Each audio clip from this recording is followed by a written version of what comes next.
Yeah, hi everybody. Here at the station it's called Nord Station, which is the North Station here at the in Paris.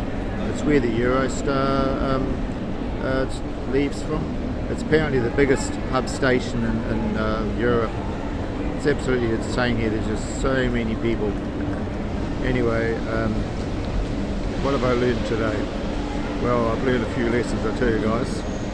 And first of all, when I got the train from Calais, from the first stop at Calais, Freetham, I think it's called, Freetham.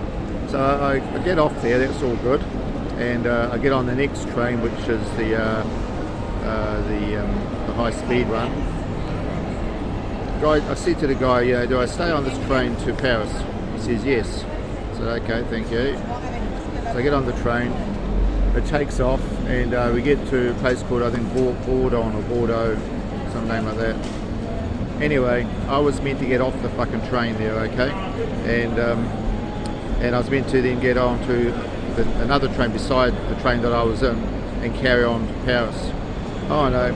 By the time I realised that I should have been off the train on the next train, I was just arriving at the train when the doors shut and it buggered off the road. I tell you what, I was really pissed off, you know. So anyway, I went down to the ticketing office in the station, had to wait in a queue for ages, got to the front of the counter. Lucky the girl was quite good there, she could understand what I was talking about. And I said what had happened. She said, well, we'll put you on another train, but it won't leave until about 2 hours later than 2 hours from when I was, 2 hours from that time. I thought, oh shit, I can't afford to lose 2 hours. But there was another train leaving in about half an hour, going straight through to Calais. So I had to buy another ticket, didn't I? Another 50 euros to get a ticket on the train that had already bought a ticket on to get to Paris. That was okay. Sat by a really nice guy, Max, whose sister lives in Australia. He took good English, and I learned a lot from him. And then I moved to another carriage set by a really nice guy by the name of Mohammed. Really, really lovely guy. And Mohammed and I sat together through to Paris. Then Mohammed was very kind, and he helped me find my way through the station and up to where the metro and the buses leave from, to go out to the Eiffel Tower. Okay, but the problem was that there was a lot to learn and a lot of time involved. So I said, well look, thanks very much, man, I'll take the taxi instead. So I managed to grab a taxi. There's a shitload of taxis in front of the station. The thing is, you've got to go to the front of the queue and get the one on the very front, so never forget that. It's the usual story anywhere. Always get the front taxi. Well, the queue was so long, it took ages to get to the front of the queue of taxis. There's so many taxis here. Get to the front of the queue, grab my taxi, said to the guy, I want to go to the Eiffel Tower. It's called the Eiffel Tour. Information, I think it's called. Yeah, okay, so Eiffel is the main name to remember if you do that. So get in the taxi, and we're not even moving. There's just no movement, because there's just no movement. There's so much traffic. So we're slowly creeping for probably about half an hour, and maybe at about 3/4 of an hour we're starting to break free a little bit and starting to move a little bit through the streets. The place is just seriously congested, guys. It's seriously congested. It's overpopulated, too much traffic, roads are too narrow. It's just crazy. But you want to come here, that's what you got to deal with. Anyway, the taxi driver was just fantastic. He drove me all the way to the Eiffel Tower, talked to me about things on the way along, pointed out the memorial there to Lady Diana, and all of that good stuff. We arrived at the Eiffel Tower, and that cost me 25 euros, which I thought was pretty decent actually. Pretty decent, so I was quite happy to shell out that. Okay, then I had a good walk around there, looked at everything. I didn't go up the Eiffel Tower, the queue was far too long. It would have taken maybe 2 hours to get to the queue, and then a couple of hours on the tower. I just don't have time for that, because I'm heading back to Calais this afternoon, early this evening at 6 o'clock. Yeah, so lesson learned. give yourself at least 2 days in Paris, guys. You're going to have that time to get around the place and see everything.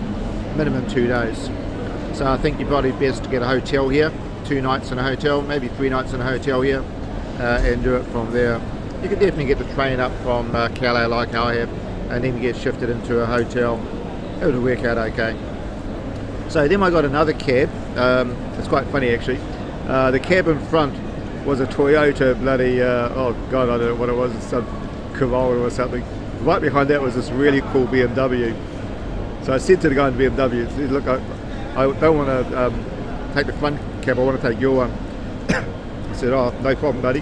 So he got out of his cab, went and had a talk to the guy in the front, and they must have had a bit of a chat, and that was okay. So I got in his cab, in the BMW. Hell of a nice driver this guy was, and he drove me back to the station. First of all, we had an agreed upon price. This BMW, nice car, aircon, leather.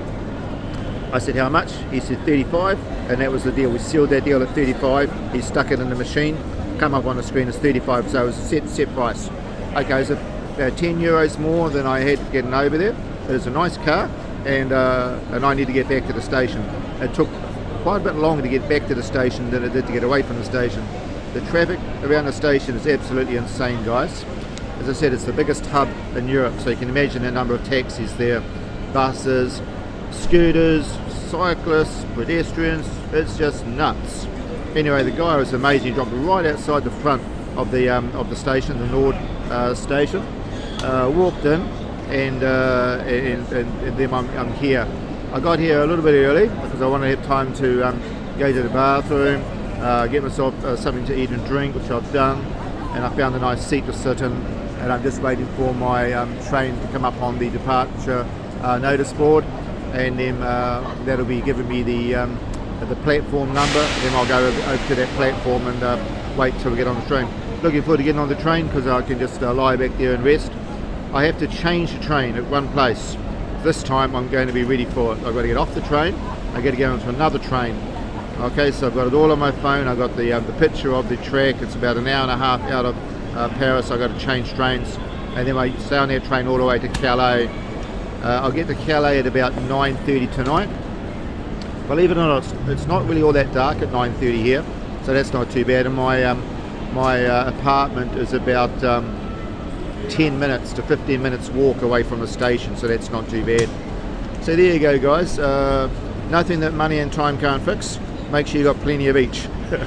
That's the secret. The euro is a little bit better than the pound. 100 euros is just under, I think it's 199 New Zealand dollars. So not so bad, but bad enough. Yeah, man, that Eiffel Tower is something. It's something to behold. It's really massive. I'm really pleased I saw it. It's all protected with all sorts of shielding and stuff to stop anybody ramming it and all that sort of stuff. There's a big police presence around it, and you can't even get up to touch the bloody thing until you've got your tickets sorted out. There's a special ticketing entry that you've got to go through, some gates and stuff to get into the area where the base of the Eiffel Tower is. So it's quite a drama. People would say you're better off to book online and we'd be ready to go. You sort of jump the queue with the online tickets. So all of that I would have had to have organised maybe yesterday to get that done. I'm probably glad I didn't, because I wouldn't have had a chance to use the ticket anyway. So that's the biggest lesson learned. One day is not enough. Okay, you can have a quick scoot around like I've done, but not enough to actually really take it all in. Yeah, just want to share that with you. I'll upload this shortly. Look, thanks very much for those of you that are supporting my small channel. It's very, very kind of you. I do appreciate you all very much. I know this is not my usual motorbikes and cars and stuff. I'm just having a break from work and a break from my hobbies for a little while. Just doing a bit of travel. It's quite nice to get out of the country for a little while, especially when it's so bloody cold there in winter time. Here it's lovely warm temperatures. I think it's about mid-20s today in Paris, so it's very nice. And tomorrow lunchtime I'm on the ferry back to Dover, stay the night in Dover, and then I'm heading back up to the farm. When I get back up to the farm, I'm then going to go down next week to London, and I'm going to go to the British Museum. I want to check out all of the Egyptian artifacts that were taken from the pyramids to London. That's why the pyramids are empty, I think, guys. The stuff has been taken, some of the stuff was taken to England. Of course, a lot of it is also in the Egyptian museums as well. Anyway, I'll sign off for now. See you later. I hope whatever you're doing is going well for you. The old story is don't sweat the small stuff, okay? See ya.